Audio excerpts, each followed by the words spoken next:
observation of our own free will to direct our attention.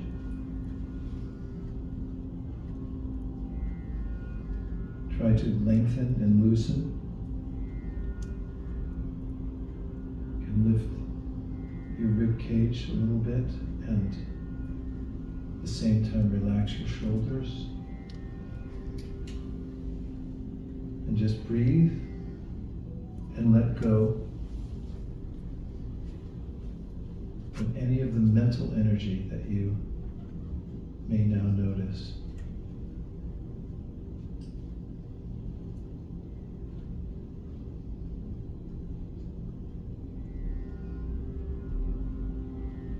And now for just a scan, deliberately direct your attention to your right hand and feel the sensation of life in your hand. Your consciousness, according to the Bhagavad Gita, is spread throughout the body. And you'll notice your hand has that vibrant energy, and you can observe your hand by pointing your attention there and being solely aware of your hand in this moment. You can only feel it now. Not in the future, not in the past, but right now. And now move your attention to your left hand.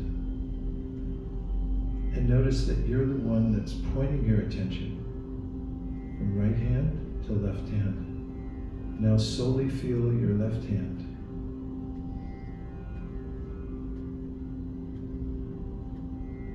And just notice the sensation of your hand in this moment. Move your attention now to your right foot.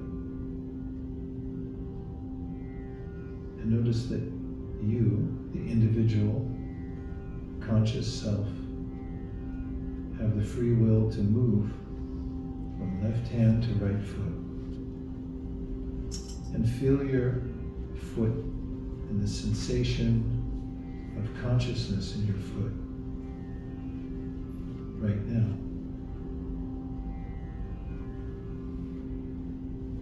Move again and go to your left foot. And again, just notice that it's vibrant with sensation in this very moment. And you can be aware of it by pointing your attention towards your foot.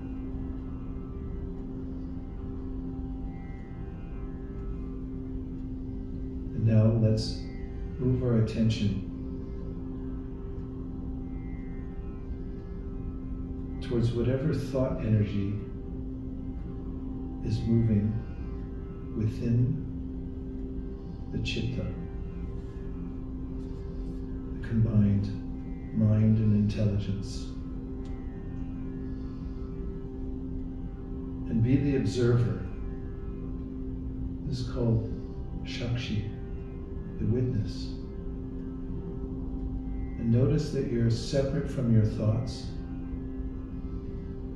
You can look at them as if you'd watch a movie, being very much aware that you're separate from the movie,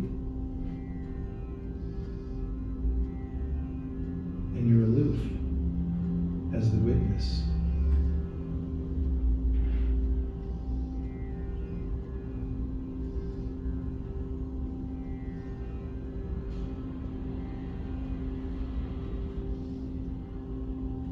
Continue to breathe, relax, but remain alert. And now to be creative within your mind's eye. You can produce the letters of a mantra and just see the letters R-A-M-A, Rama. And notice that they're printed right there in front of you in your mind.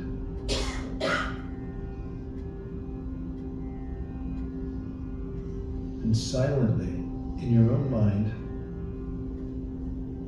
say the mantra with your mind 3 times very slowly. The 2 syllables together, Rama.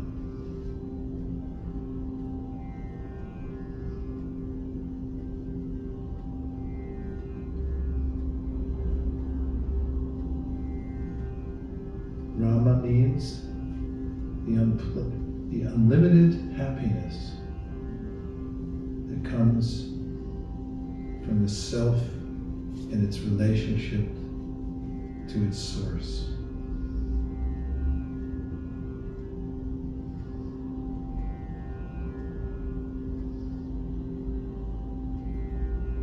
And be aware that if there's any thought energy,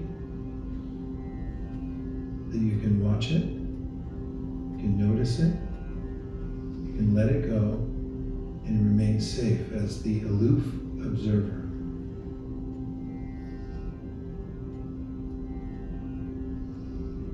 And now see if you can be aware of your entire body as a container.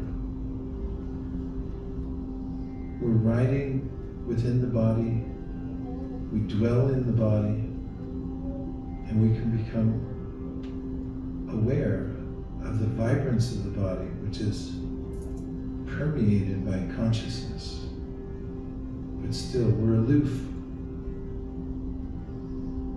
And just as the sun illuminates the world, so similarly we, the conscious being within the body, illuminate the body by consciousness.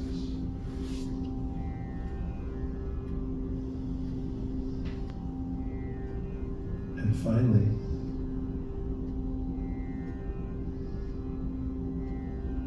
recall that at any moment you have the free will to point your awareness in any direction that you choose, as long as you're aware that you have that power. And where attention goes, your energy will flow. You can direct yourself to any part of the universe by pointing your attention in that direction. It's highly consequential. You are highly consequential. You don't have to become anything because you already are something.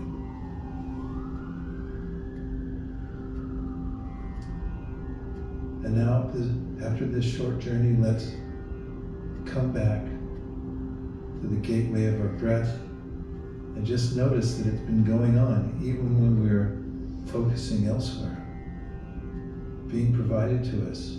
It's not that we're breathing, we're being breathed. The material nature is automatically providing us a vehicle, a biomechanical robot to dwell in, to learn the lessons of this universe and of our inner selves. And take a couple nourishing breaths. Now, just move your fingers a little bit to notice the external sensation and appreciate that you have the wherewithal at any time to ask your fingers to move, and they'll move. Wiggle your toes and notice that you can ask your toes to move and they'll move. Now slowly open your eyes, and you're back in the world where you can direct yourself by pointing your attention in the most productive place you can think of. Thanks for taking the journey, and welcome back.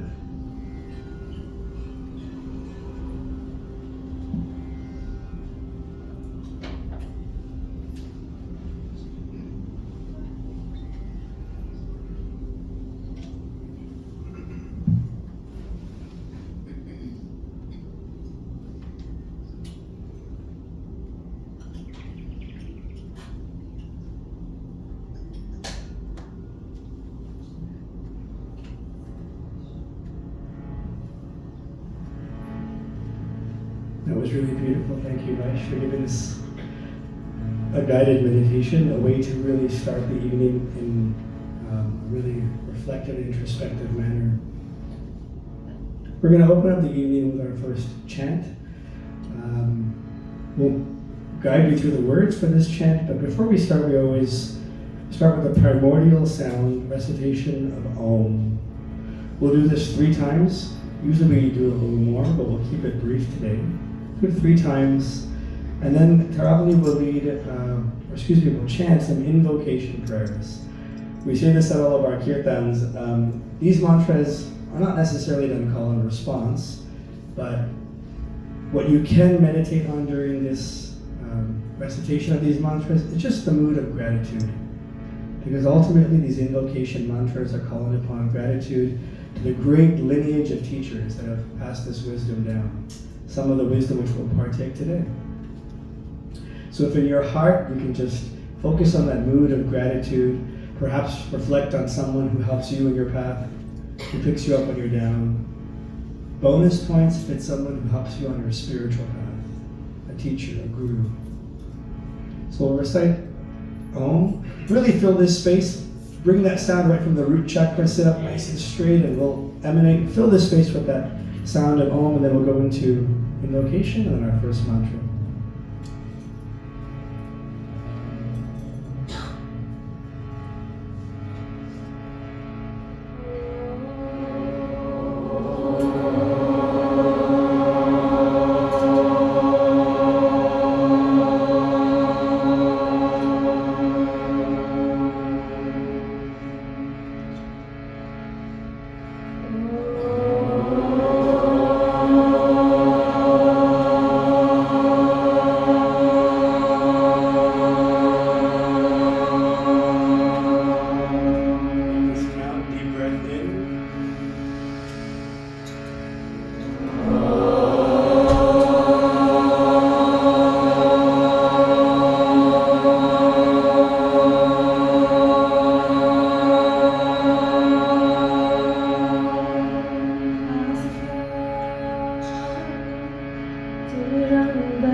Our opening chant for the evening goes as follows. You can try this after me. Mama Mana Mandire.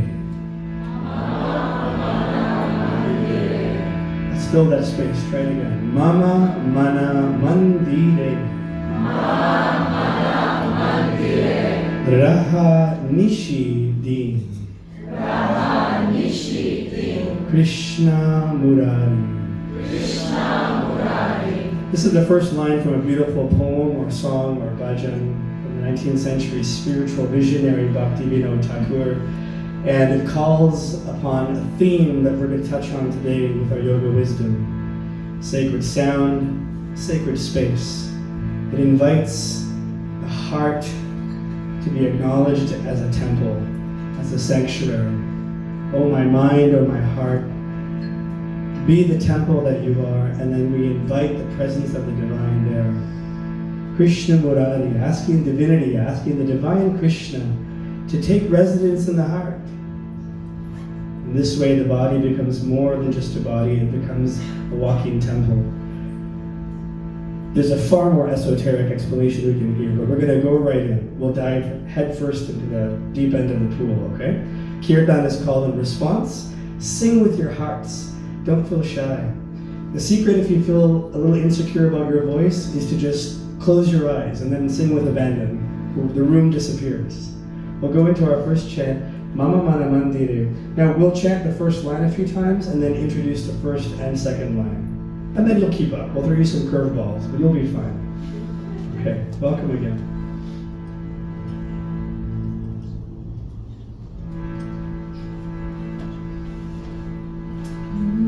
Mama,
Thank you.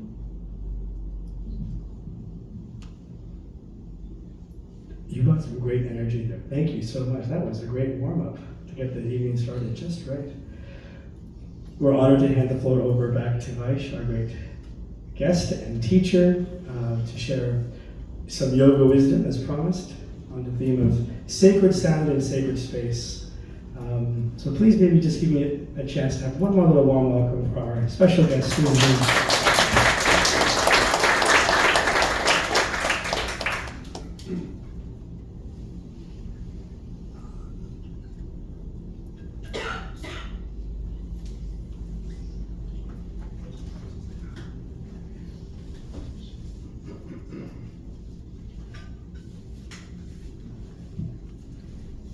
I start with great respect for my spiritual teacher who introduced me to the path of bhakti, and to all of you.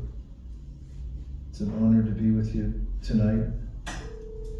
All of you have come here for the heart-touching process of discovering the self and the source of our self. And this is the most worthy of all endeavors. And I'm glad to be here with you for this evening. My wife and I live in California, and I started my bhakti practice there when I was in my teens, and had gleaned from various writings the idea of mantra. Of course, there are mantras in every culture around the world, and it was in a book that I read that recommended that I repeat the mantra wherever I go, and I found that the mantra became my companion. The mantra I first found was the one that I recommended to you to see within your mind's eye. 2 syllables, Rama. And a little while later, I discovered other mantras and became more and more acquainted with the science of mantra. And in the process, I discovered a great wealth of information coming from antiquity about sound and its power. Some interesting points about sound.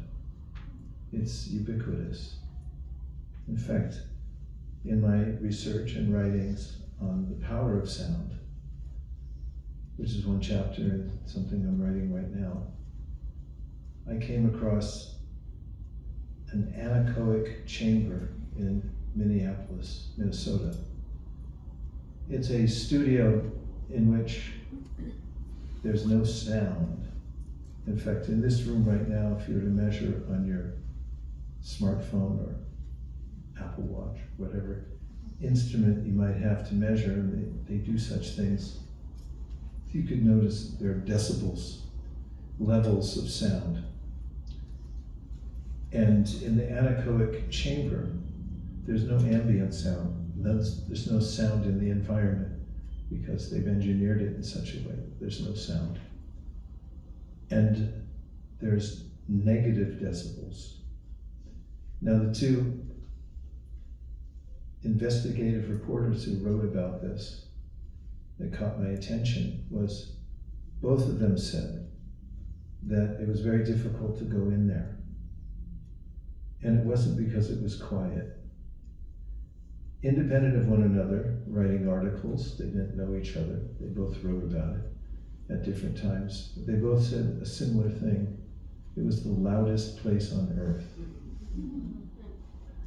And why? Because when they went into the chamber, which cost money, you have to pay to go in, people come there and take it as a challenge to go in because they say that many people don't last more than a few seconds once they go inside. The longest anyone stayed was 40 minutes.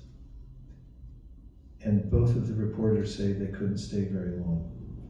28 minutes and 17, respectively, these two reporters. They heard what was recorded already within them. And this is consistent with the Yoga Sutras of Patanjali, who talks about the ways in which our senses, which are pointed outward to the world, and there are two sets of those. There are what's called the knowledge acquiring senses and the working senses. The knowledge gathering senses do resemble their mechanical counterparts. In fact, if you look in the mirror and experiment with light, you'll notice that your eyes are mechanical as well. Because they'll go like this, and you don't look too long because you'll freak yourself out. And there's a way in which your ears are the same way. All the knowledge gathering senses have some mechanism to them. They take in sounds, they record it, it goes in, and it's there within what's called the chitta, which is really like a cloud, in the sense of a digital cloud. You know how much you can store there, maybe not even aware that it's there. And in the practice of meditation, there's a way to become aware of various frequencies that are there within the chakras. That's mentioned in the book called Srimad Bhagavatam. That's within the heart chakra. The resonance of Om is there. That's why it feels so good to chant Om, because it resonates with what's already resonating there within your heart. The wisdom literatures which describe yoga bhakti also mention that sound, when it's from a particular source, just like medicine, when it's from a particular source, you don't take any medicine or any combination of ingredients. You take the one that's formulated, and you take one that's been prescribed. And similarly, there's certain mantras that have effects that are predictable, just like medicine. And one of the statements in the Vedanta Sutra, which is a compilation of all the important parts of the ancient Vedas, but put into short, pithy statements in Sanskrit, so they can be unpacked later, because the Vedas are a huge project. It's hard to consume them all. So they've been put into these very convenient forms. And in the book called the Vedanta Sutra, the last sutra, or short phrase, says Anavriti Shabdat. Shabdat in Sanskrit means sound vibration, and Anavriti means the uncovering. So one of the processes prescribed by the sages who have passed down the teachings of the ancient Vedas over many generations is to take a specific prescription of sound, and by that sound, one is uncovered. What does that mean? As we meditated in the beginning, and we were aware that we are conscious, we are individuals. We can become aware that we're individuals. We do exist. It's not that we're just a process, but we are something remarkable, practically indescribable in a sense. But we can peel back the many layers of sound that have obscured our awareness of ourself through sound which is transcendent. That's the statement, Anavriti Shabda. So these mantras have been passed down over many generations, and one can have a direct experience by practicing the mantra for oneself. Now I'll say a little bit about the non-mechanical aspect of mantras. One may say, well, chanting might be considered a mechanical process. But in bhakti, it's a personal process. In fact, in the bhakti literatures, the entire world is described as personal, and that there's reciprocation from every part of the world because it's personal. Some people say, well, it's intelligent. That's for sure. Otherwise, we wouldn't have any double-blind studies if the universe and the world we live in wasn't intelligent. The double helix with its codes of DNA inside are dictating to the proteins how to form in certain ways. And obviously through various sciences, we understand that we're in a cosmos, which literally means that it's ordered. But beyond just the order of the universe, there's something more profound for us as sentient beings. Sentient means we're sensitive. We're sensitive to relationships. And when we discover the reciprocation that comes from mantra, especially the mantras that have names, there's a premise in repeating names. First of all, what's in a name?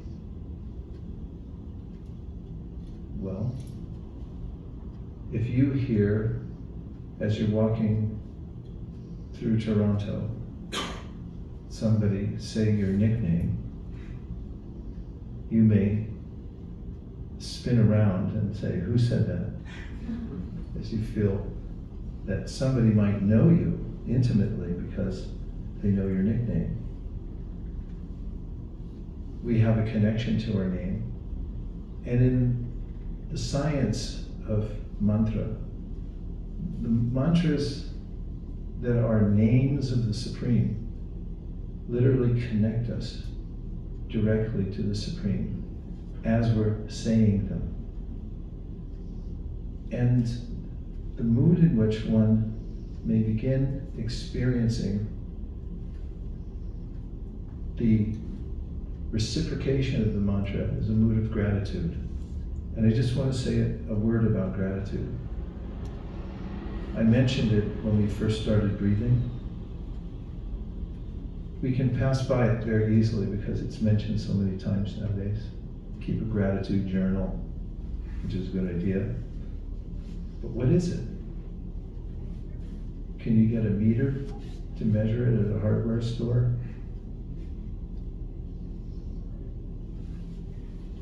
Gratitude requires a sense that someone deliberately did something for you.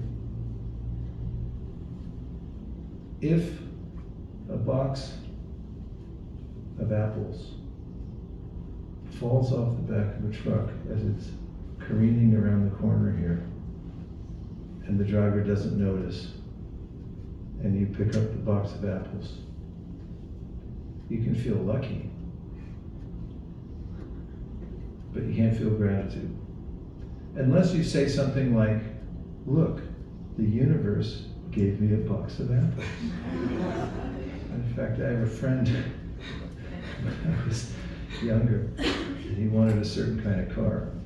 And he used to say things like that, I'm praying to the universe for a car. And he got the car and he drove it by and he said, look, the universe gave me a car. And as he drove off, I was thinking, which part of the universe gave you the car? Well, the science of bhakti says the universe is personal. Think about children when they draw. I don't know about you, but I used to put a face on everything. I remember it was Miss Flood. She was my homeroom teacher in kindergarten, and we had finger painting.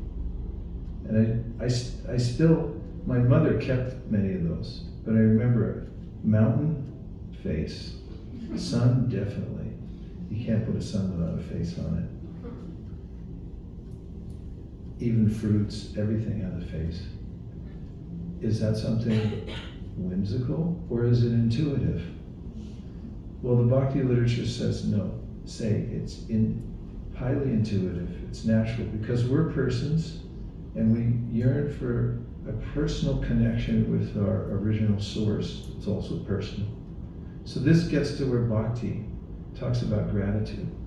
Because gratitude requires that someone did something for you out of benevolence. Then you can say, I feel grateful. And when chanting the mantra with this sense of gratitude that I'm alive, I'm conscious, I have free will, I can point my consciousness in any direction I want. I'm also creative. I've been given an entire palette, this world, that I can create anything with the assistance of the nature that's around me and my own intelligence, which is also being provided to me. There's an all-encompassing feeling of gratitude. And in that gratitude, as one repeats the names, as we were just doing now, of our original source, who's the source of intelligence, the source of all energies that we see, as we discovered, or as at least I mentioned, that we're not breathing, we're being breathed. You can't stop breathing. If you try, you'll be pushed again, impelled, you'll have to come back to breathing. Everything's being provided to us here. And there's a sense in bhakti when one is repeating the names that this is gratitude. I'm repeating the names in gratitude. It's not an impersonal process, it's not mechanical, but it's saying someone's name with the sense that I have this connection and I'm feeling grateful. And in bhakti, that gratitude, just like a light, if you shine it up into the sky, it can expand unlimitedly. That's the spiritual experience. That gratitude grows from a tiny light into an all-expanding and ever-increasing light of gratitude. And then another step comes where we feel joy. And that joy may impel us to dance. What is dancing anyway? I mean, of course, there's commercial dancing, but by its nature, it's a sense of expression of what's in the heart. And in bhakti, the sense of gratitude leading to a sense of joy, and then the expression of that joy through dancing, then opens the heart even wider. And in that singing of the names of the source, the benevolent source of which we're part. We're not separate from, we're part of that. Just the way the sun has sun rays, and the sun rays are the same, but they're different at the same time. I'll say that again. There's sun coming in the room, or I'll say it in a different way. There's sun coming in the room right now, and it's touching some of you, right? Say yes. I can see it. And that's the sun. It's on you. But if the sun came in the room, sun glowed, it would be a little warmer in here. And the bhakti process then recognizes that we're part of the Supreme. We're the part that can experience the whole and feel joy for it and dance in happiness that we're part of it and we can participate in it. And that beyond gratitude and joy, then there's a sense, I want to give something back. And that's called devotional service. Everyone's doing service, and it makes us happy when we're able to do service, especially when we do it without a motive of getting something in return. You can try this anytime. You may have seen the bumper sticker, do acts of random kindness, right? Well, have you ever tried it? Do something anonymous. In fact, people feel happy when they're able to serve somebody. And that's the next evolution of the feeling of joy, which comes to a sense, I want to give something back because I'm so full. I have so much to give, I want to give it back. And And then there's various ways in which we then use all of our senses in what's called devotional service. So the chanting in bhakti leads us to our original state of consciousness, which is naturally happy. You didn't win anything. You didn't get a package from Amazon. There was no phone call. You just know you're happy. And practically, you could say, I'm happy for no reason at all. Just because I exist, and I know I exist, and I'm part of the original Supreme. And just a little more about sound. That it's the fabric of the universe. In fact, in modern physics, many physicists have described how what we see, the forms we see here, are various waves. What are they? They're waves of sound. The universe is a manifestation of sound.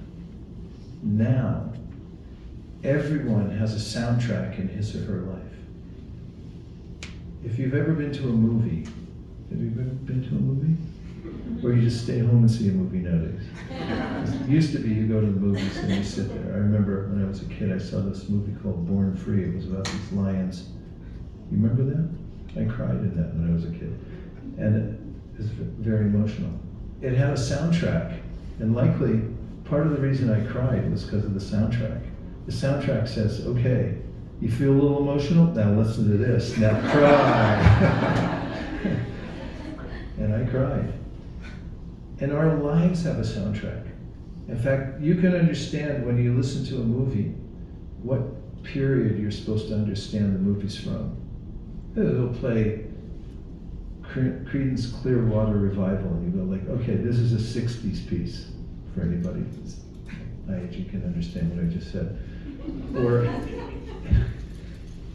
Or whatever it is, there's a genre, there's a mood to it, and then we can understand what it is.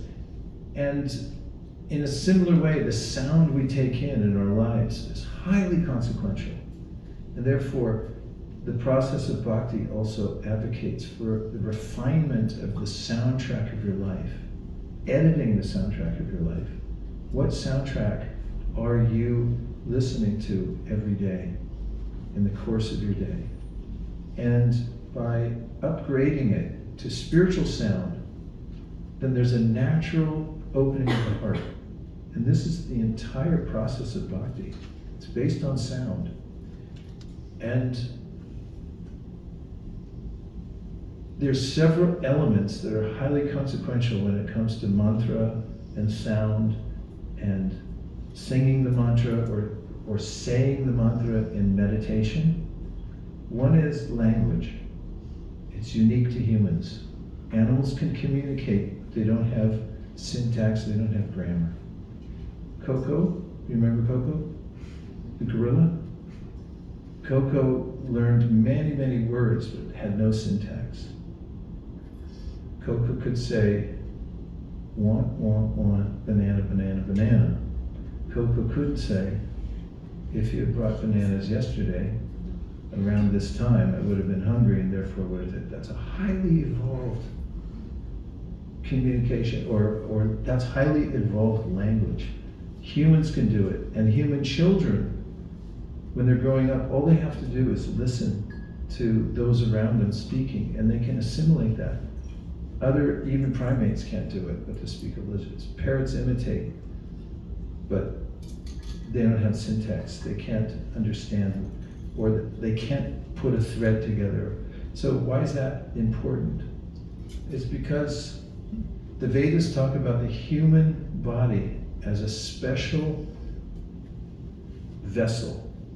I hesitate to say it because it was too sing-songy, special vessel. But in any case, it's a juncture. It's a gift given to us so that we can transport ourselves to higher consciousness. And we use language for that. Mantra has syntax. It's a specific order of language. It's not random. It's like a sound formula with the right ingredients in it, and it's a prescription that you take, and it has a specific effect. So the mantra that has the names in it, that's very popular, that people sing, has this effect of opening the heart. Now, rhythm is also a part of the human spirit. Anywhere you go, if you start a good rhythm, let's hear something. Just give us like a dinta nakadina. That's one.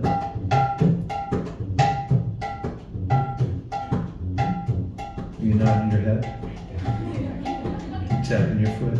Dinta nakadina, dinta nakadina, dinta nakadina, dinta nakadina, dinta nakadina, dinta nakadina. I was once walking on this path around a place called Govardhan in India, where I go for spiritual retreats, and there was this little band by the side of the road, side of the path. There's no road there, it's just a path people walk on. And they had such a rhythm going. I couldn't get by. Not because I was blocked, but because I couldn't break away from it. I sat down and I was there for a couple hours. I got home late because I keep going, keep going. Rhythm is naturally part of the universe. And that's part of the order of the universe. And the convergence of the syntax, the language of the mantra, the rhythm, and now melody. There's a natural way in which we understand music. Animals also understand music. Some people say they've proved that even plants, I would be on that part because in my greenhouse, I notice a difference when we're playing things in there that spiritually enlivens the plant. Be that as it may, we know that melody is very powerful. There's the tonic and there's the dominant notes. And you know for yourself when the melody hasn't come back to rest on the tonic, the place, it's the sa in raga in Indian music, it's the place where you know is home. You know that? Like any music, it's moving around and you're waiting, when's it going to come back to home? And we know that intuitively, everybody does. Even if you don't study music theory, you know when you're listening to it, it's natural. We have music in us. So Kirtan employs the syntax of the mantra, a formulaic sound. It employs rhythm, which naturally goes to the soul, and then melody, which brings out the emotion. Because bhakti is the path of love. And how does that come out of us? How does the gratitude come out? It's evoked by this combination of these three things together. So this process, although it's in one sense a process of the heart, it also has a science behind it. And by using the mantra on a daily basis, like in the morning, you can practice repeating the names of the mantra. For instance, in the Maha Mantra, there's the word Hare. Would you like to try that? Say Hare. Hare. Hare is a call out to Mother. We have a mother in this life, right? Probably. Somebody's a robot in here. In which case you have a sun creator. And the mother, it's like we come out with an umbilical cord and it's cut. But I noticed with my mother, who's no longer with us, there was a psychic umbilical cord. And when she left the world, I felt it. Deep connection. So Hare is the original mother. And then the other aspects of the mantra, Krishna, Rama, these are all written in vocative form. And what vocative form is, I'll tell you in a way I know you'll instantly understand it. If you walk across any high school playground during recess, I don't know if high schools have recess. That's probably for grammar school. If you, on their break and when they're getting out of school, you walk across any high school and you notice anybody talking, like kids together talking, when you walk by them, you know what they're going to be saying? Oh my God, oh my God, oh my God, oh my God, oh my God, oh my God. That's vocative. And that's what most people say when they see the sun come up and they, oh my God, Larry, get over here. Oh my God, what just happened? This is natural, it just comes out of us.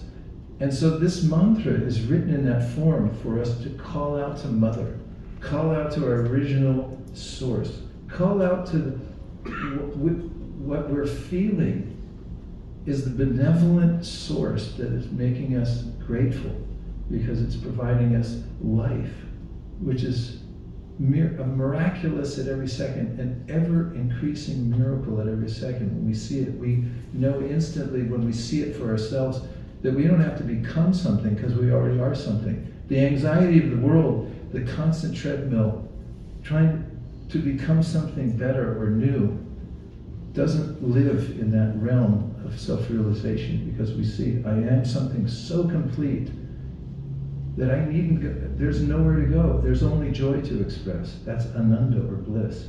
That's our nature.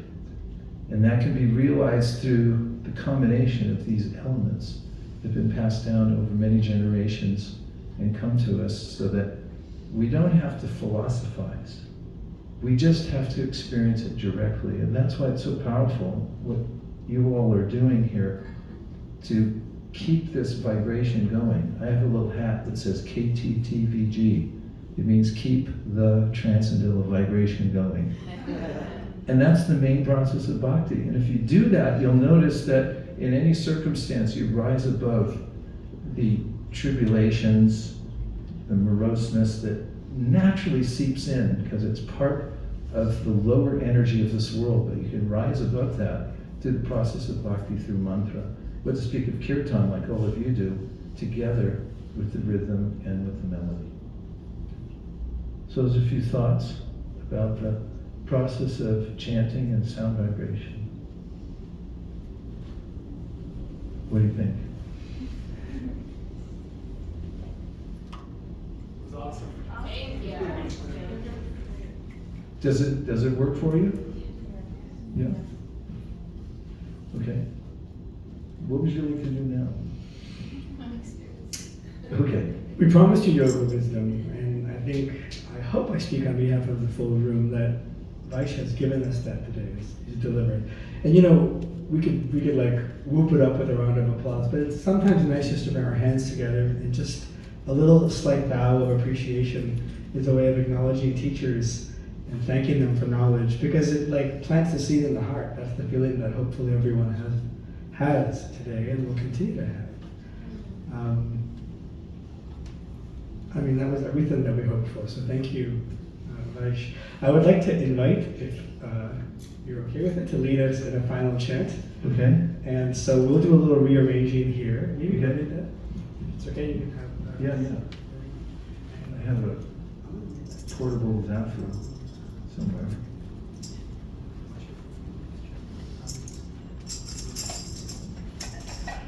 As we just do a little reassembling here, because Vaish will lead us in our closing chant, I neglected to mention at the beginning of the evening that, you know, after this Maha Mantra chant, which we had a chance to learn the words and the meaning, that would technically be the end of today's event after this chant.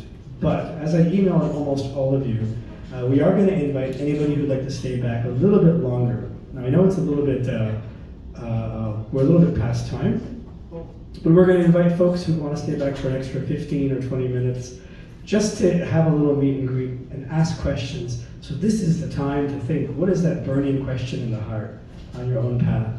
And consider if you have an opportunity here to seize that opportunity to ask. Or perhaps if you heard something during the wisdom talk that you wanted to ask. Now that doesn't mean you have to stay. After the Kirtan, if you want to make your way home, fully understood. We won't take that personally. We will note your name. No, I'm joking.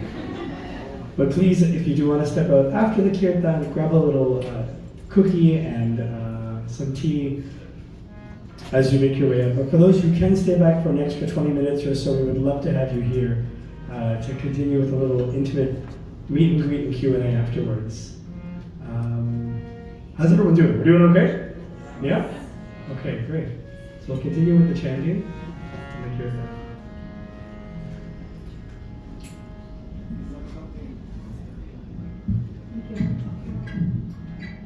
Oh, sorry.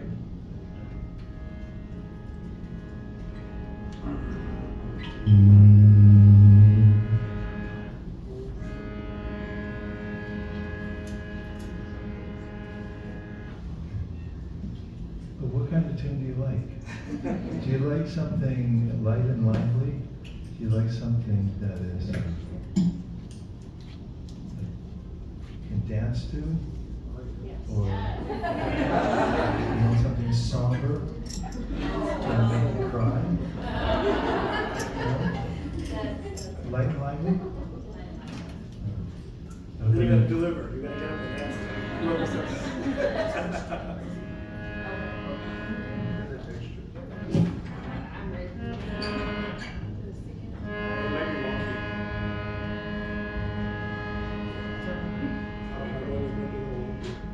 Okay, that's right.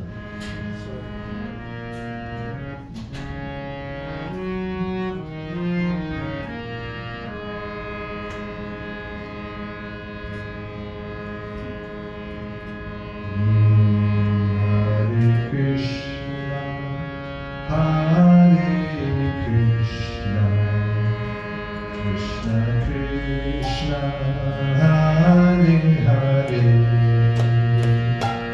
Hare Rama, Hare Rama, Rama Rama, Hare Hare.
Thank you very much, everyone.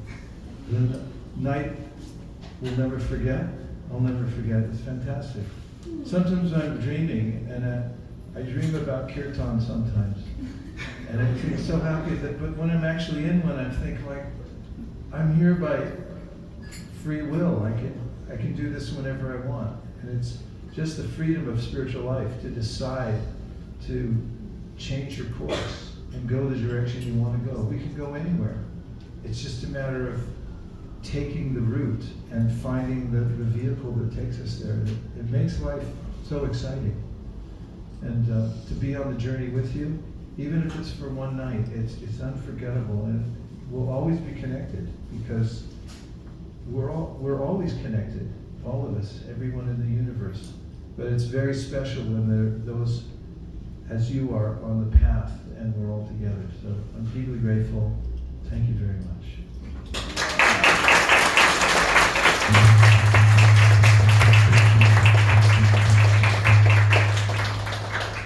Early, well, that had some energy, didn't it? Yeah. If you don't go home with a bounce in your step, there's something wrong with you. No, it's okay. There isn't. Dreaming of Kirtan. That's right. Dreaming of Kirtan, exactly. Stephanie's nailed it. Earlier, we had a chance to kind of respectfully keep our hands together and bow in a mood of thanks. And now I am going to ask you to whoop it up and give a little, well, a big thank you to our teacher.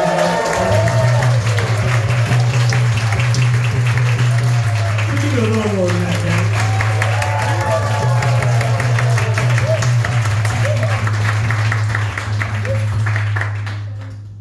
international traveler, monk, spiritual teacher, inspirational speaker. We're really honored that Vaish has taken time out of his busy schedule, along with his good wife, Nirukula Dasi.